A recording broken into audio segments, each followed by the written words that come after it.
नमस्ते बच्चों, मैं सपना जैन आपको क्लास 8th संस्कृत का पाठ 11 पढ़ाने वाली हूँ, जिसका नाम है सुभाषितानि। तो चलिए शुरू करते हैं। एकादशः पाठ, 11 पाठ सुभाषितानि। सुभाषितानि का मतलब होता है सु मतलब सुंदर, भाषित अर्थात कथन। तो सुंदर कथनों को ही हम सुभाषित कहते हैं और इसी का बहुवचन हो जाएगा सुभाषितानि। अब यहाँ पर श्लोकों के माध्यम से समझाया गया है। पहला है परोक्षे कार्यहंतारं प्रत्यक्षे प्रियवादिनं वर्जित तादृशं मित्रं विश्वकुंभम पयोमुखम। अर्थात परोक्षे अर्थात प्रत्यक्ष में, कार्यहंतारम परोक्षे अर्थात पीठ पीछे, और कार्यहंता मतलब कार्य में हानि पहुंचाने वाला। प्रत्यक्षे मतलब सामने, प्रियवादना मतलब मीठा बोलने वाले, वर्जित मतलब छोड़ देना चाहिए, तादृशम मित्र मतलब उस प्रकार के मित्र को। तो ऐसे मित्र को छोड़ देना चाहिए जो हमारे क्या सामने तो हमारी बड़ाई करते हैं, मीठी मीठी बातें करते हैं, और पीठ पीछे हमारी क्या करते हैं, बुराई करते हैं, हमें हानि पहुंचाते हैं। कैसे? तो यहाँ पे बताया कि विश्व कुंभम पयोमुखम, जो ये मित्र होते हैं जो प्रत्यक्ष में हमारे से मीठा बोलते हैं, वो तो क्या है, दूध के समान, अमृत के समान मुख वाले होते हैं, और जो पीठ पीछे हमें हानि पहुंचाते हैं वह विष कुंभ के समान होते हैं, अर्थात उनके अंदर क्या है, विष भरा होता है। अगला है अपूर्वः कोऽपि कोशोऽयं विद्यते तव भारती व्ययतो वृद्धिमायाति क्षयमायाति संचयात्। आगे बता रहे अपूर्व कोऽपि, अपूर्व मतलब पहले, कोऽपि मतलब कोई भी, कोशोऽयं मतलब कोश, अयं मतलब यह है, विद्यते मतलब है, तब मतलब भारती अर्थात सरस्वती। तो हे सरस्वती माता, आपके समान क्या है, यह अपूर्व कोश कोई भी नहीं, मतलब जो कुछ भी हो वो आप ही हो, आप ही हमें क्या ज्ञान को देने वाली हो। तो आपके समान सबसे ज्यादा बड़ा जो कोश है, खजाना है, वह कोई भी नहीं है, जो कुछ भी है वो है आप ही हैं। व्यय तो अर्थात खर्च करने पर, वृद्धि मायाती मतलब वृद्धि करती है, मतलब हम आपको खर्च करते हैं, जितना हम ज्ञान बांटते हैं उतना ज्ञान हमारा क्या होता है, बढ़ता है। क्षयम आयाति संचयात, और हम जितना क्या करते हैं, इकट्ठा करते हैं, तो वह क्या हो जाता है, नष्ट हो जाता है। जैसे हमने किसी से ज्ञान लिया और किसी दूसरे को नहीं बांटा, तो वो ज्ञान हमारे पास पड़ा पड़ा क्या हो जाएगा, नष्टता को प्राप्त हो जाएगा। परंतु हमने किसी से ज्ञान लिया और किसी को दे दिया, तो हमारा वो ज्ञान क्या है, बढ़ता ही चला जाता है। अगला है बिना वेदम बिना गीताम बिना रामायणी कथाम बिना कविम कालिदासम भारतम भारतम नहीं।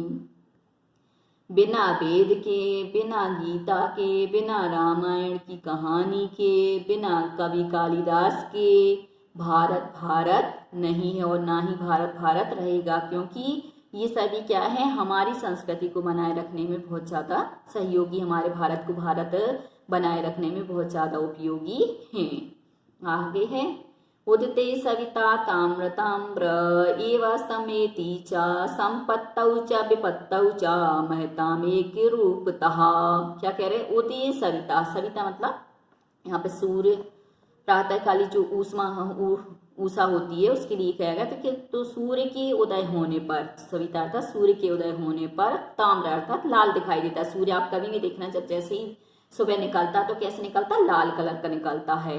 और फिर बता रहे हैं कि और अस्तमेति च ताम्रः, मतलब जब वो डूबता है तो डूबते समय भी लाल होता है। संपत्तौ च विपत्तौ च, ऐसे बता रहे संपत्ति में और विपत्ति में। महताम एक रूपता, जो महान व्यक्ति होते हैं, सज्जन लोग होते हैं, वो क्या है, एक जैसे ही रहते हैं। मतलब जैसे सूर्य सुबह निकलते हुए और शाम को डूबते समय लाल का लाल दिखाई देता है, ऐसे ही सज्जन लोग होते हैं, वो संपत्ति और विपत्ति में एक समान ही रहते हैं।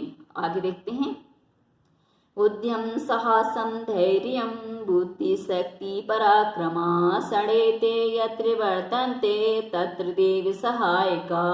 क्या कह रहे हैं, उद्यम अर्थात प्रयास करना, साहस अर्थात बल, धैर्य अर्थात धीरता, बुद्धि अर्थात बुद्धि, शक्ति अर्थात बल, पराक्रम अर्थात पराक्रम, षडेते मतलब ये छह, एते मतलब ये, षड अर्थात छह, यत्र मतलब जहाँ, वर्तन्ते मतलब हैं, तत्र देव सहायका मतलब वहाँ पर देवता भी उसकी सहायता करते। मतलब यहाँ पे कहना चाह रहे हैं कि जिन व्यक्तियों के पास प्रयास करने की, अभ्यास करने की प्रवृत्ति है, परिश्रम करने की आदत है, साहस है, धैर्य है, बुद्धि है, शक्ति है, पराक्रम है, तो उसकी सहायता देवता भी करते हैं।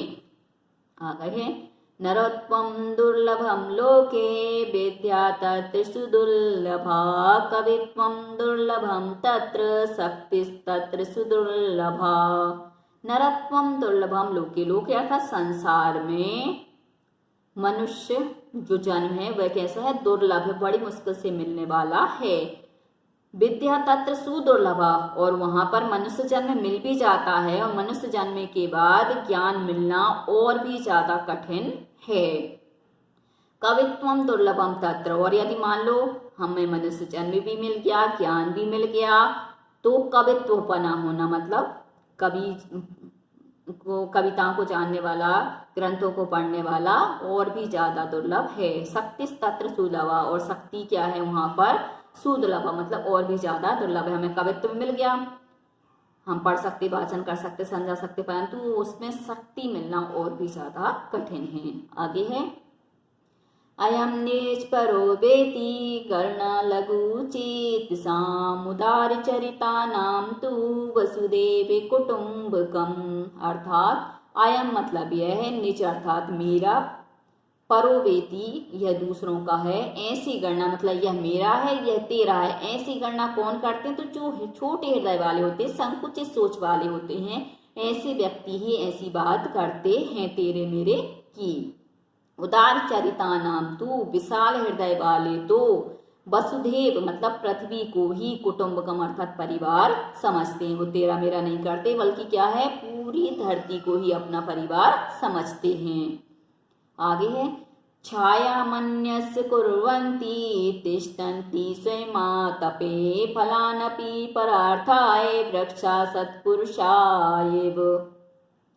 यहाँ पर है अन्यस्य छायाम कुर्वन्ति तिष्ठन्ति स्वयमेव आतप। यहाँ पे फल वृक्ष के बारे में बता रहे हैं कि वृक्ष कैसा होता है। तो वृक्ष क्या करता है कि जो दूसरे लोग होते हैं उन सभी को क्या करता है, छाया करता है, शीतलता प्रदान करता है। और स्वयं ये आतपे तिष्ठन्ति, और स्वयं क्या है, धूप में तपता है। स्वयं तो धूप में तपता, परंतु जो दूसरे लोग उसके पास आते हैं, राहगीर जो निकलते हैं, उसके नीचे जो बैठते हैं, उनको क्या करता है, छाया प्रदान करता है। और फलानापि परार्था है मतलब उसके जो फल होते हैं वो भी दूसरों के लिए ही होते हैं। वृक्षा सत्पुरुषाय, वो जो सज्जन लोग पे होते हैं वह क्या है, वृक्ष के समान ही होते हैं। वो सज्जन लोग भी क्या है, अपने लिए कुछ इकट्ठा नहीं करते, दूसरों के लिए ही सब कुछ करते हैं। ना वो अपने पास धन संपत्ति रखते हैं, ना ज्ञान रखते, ज्ञान भी दूसरों को ही बांटते रहते हैं। तो इस प्रकार से जो सज्जन लोग होते हैं वह क्या है, वृक्ष के समान ही होते हैं। अगला है निंदतु नीति निपुणा यदि वा स्तुवन्तु लक्ष्मी समाविशतु गच्छतु वा यथेष्टम् अद्यैव वा मरणमस्तु युगान्तरे वा न्यायात् प्रत्यप्रविचलन्ति पदम न धीरः। तो धीर व्यक्ति कैसे होते हैं बता रहे हैं। निंदतु नीति निपुणा यदि वा स्तुवन्ति मतलब जो सज्जन व्यक्ति होते हैं, धैर्यवान होते हैं, तो उनके सामने क्या है, वो इतने नीति में निपुण होते हैं कि उनके पास सामने जाके चाहे तो तुम उनकी स्तुति करो अर्थात प्रशंसा करो, चाहे उनकी निंदा करो, उनको कोई फर्क नहीं पड़ता। लक्ष्मी समाविशतु गच्छतु वा यथेष्टम, और उनके पास जो लक्ष्मी है वह स्वयं ही क्या है, उनके पास चलकर आती है। और गच्छतु वा, और चली भी जाती है तो भी वो क्या है, एक समान ही रहती है। मतलब उनके पास धन पैसा आए अथवा चले आ जाए, उनको कोई फर्क नहीं पड़ता, वो एक जैसे ही रहते हैं। हाथे वा मरणमस्तु युगांतरी वा मतलब आज ही वो मरण को प्राप्त हो जाएं अथवा युगों के बाद हों, बहुत सालों के बाद हों, तो उनको कोई फर्क नहीं पड़ता। न्यायात् पथ प्रविचलन्ति पदम न धीरः, और ये व्यक्ति क्या है, न्याय के पथ पर चलने वाले होते हैं। और न्याय के पथ से ये धैर्य व्यक्ति कभी भी अपने पैरों को पीछे नहीं हटाते, अर्थात न्याय के पथ पर ही चलते हैं। अब आते हैं अभ्यास प्रश्न पर। अभ्यास एक पदेन उत्तरम लिखत, एक पद में उत्तर लिखो। संपत्तौ विपत्तौ चाह केसाम एक रूपतः, तो यहाँ पे आ जाएगा महताम। जो सज्जन व्यक्ति होते हैं, महान लोग होते हैं, वह एक जैसे ही रहते हैं, तो महताम। अस्त समय सूर्य से वर्ण का भवती मतलब अस्त समय डूबते समय सूर्य का वर्ण रंग कैसा होता है, तो आ जाएगा ताम्रः। नरत्वं दुर्लभम कुत्र, मनुष्य जन्म कहाँ दुर्लभ है, तो लोके अर्थात संसार में। केसाम वसुदेव कुटुंबकम, तो आ जाएगा उदार चरिता नाम, मतलब उदार व्यक्तियों के लिए तो सारी धरती ही पृथ्वी है, सॉरी पृथ्वी ही परिवार है। परार्थाय वृक्षा कानी यक्षंती ही, दूसरों के लिए वृक्ष क्या क्या देते हैं, तो आ जाएगा परार्थाय वृक्षा फलानी यक्षंती। प्रश्न नंबर 2, एक वाक्य में उत्तरम लिखा था, मतलब एक वाक्य में उत्तर लिखो। अभी हमने एक पद में लिखा था, अब हम एक वाक्य में लिखेंगे। सूर्य से वर्ण ताम्र कदा कदा भवती, मतलब सूर्य का जो वर्ण है, रंग है, वह ताम्र था लाल कब कब होता है, तो उदये अस्ते चाह, मतलब उदय होने पर और अस्त होने पर। भारत्या कोशा कस्मात क्षयम आयाति ही, भारती का जो खजाना है वह कब नष्टता को प्राप्त होता है, तो संचयात, मतलब इकट्ठा करने पर, तो आ जाएगा संचयात। वृक्षाणाम स्वभाव की दशा, वृक्षों का स्वभाव कैसा है, तो वृक्षाणाम स्वभाव सत्पुरुषाय, मतलब सज्जन पुरुषों के समान है। न्यायात पथा पदमपि एक न विचलंती, मतलब न्याय के पद पर कौन नहीं चलते हैं, तो धीरः, ना विचलंती मतलब विचलित नहीं होते, न्याय के पथ से एक पद भी कौन विचलित नहीं होते, तो धीरः। लोके विद्या कीदृशी, तो लोके विद्या सुदुर्लभा। प्रश्न नंबर 3, संधि विच्छेदम कुरु, संधि विच्छेद का मतलब होता है दो शब्दों को हमें क्या करना रहता है, अलग करना रहता है। यहाँ पे हम वर्णों के माध्यम से उनको अलग करते हैं। कोशो अयम, तो कोश शह धन अयम, तो यहाँ पे कोशा धन अयम हो जाएगा, तो कोशयम संधि विच्छेद हो जाएगा। यथेष्टम, तो यथा धन इष्टम। फलान्यपि, तो फलानि धन अपि ही। युगांतरे युगधन अंतरे। प्रश्न नंबर 4, श्लोक पूर्ति अर्थः, मतलब हमें श्लोक की पूर्ति करना है, तो यहाँ पे दिया है बिना वेदम बिना गीताम, फिर हम लिखेंगे बिना रामायणी कथाम, फिर है खालिस्तान भारतम भारतम नहीं, तो बिना कबीम कालिदासम भारतम भारतम नहीं। प्रश्न नंबर 5, उचितम मेल्यत, मतलब उचित मिलान करो। आमे है उदिते ही सरिता अपूर्व कोशा बिना वेदम न्यायात पथा शक्तिस्तत्र, बामे भारतम भारतम नहीं, त्राम्भरा तब भारती सूरदौलभा धीरा, तो हम क्या करेंगे, सही मिलान करेंगे इन दोनों का। उदिते उदये सविता, तो आ जाएगा ताम्रहा।